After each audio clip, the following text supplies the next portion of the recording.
आपण आता पाहणार आहोत न्यूज टॉप 9। सुरुवातीला बघूयात मोठ्या टॉप 9 बातम्या। उपमुख्यमंत्री सुनेत्रा पवार दिल्लीमध्ये दाखल। पंतप्रधान मोदींसह अमित शहांची आज भेट घेणार। संसद परिसरातील कार्यालयात भेट होणार। प्रफुल्ल पटेल यांच्यासोबतच सुनील तटकरे आणि पार्थ पवार देखील उपस्थित असणार।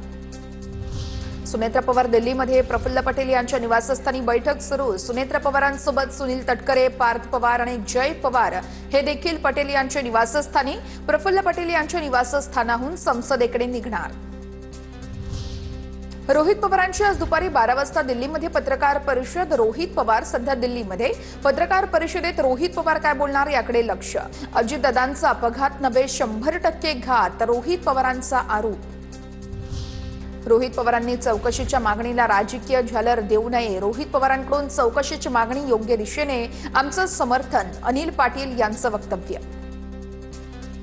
अजितदादांच्या संग्रहालयावरून जय आणि पार्थ पवारांची वेगवेगळी मतं असल्याची सूत्रांची माहिती। अजितदादांचं संग्रहालय आणि स्मारक बारामतीमध्ये करा, पार्थ पवारांचं मत, तर संग्रहालय पुणे आणि स्मारक बारामतीत करा, जय पवारांचा आग्रह असल्याची सूत्रांची माहिती। पुढील काही दिवसात राष्ट्रवादीचं विलीनीकरण होण्याची शक्यता। विलीनीकरणासंदर्भात राज्यातील मित्रपक्षांसोबत चर्चेची खलबत। मुख्यमंत्र्यांच्या गोपनीय दिल्ली दौऱ्यामुळे मोठ्या घडामोडींचे संकेत। दोन्ही राष्ट्रवादीचं विलीनीकरण झाल्यावर बोलणार, तोपर्यंत भाष्य करणं योग्य नाहीये। मुख्यमंत्री देवेंद्र फडणवीसांची रोखठोक भूमिका।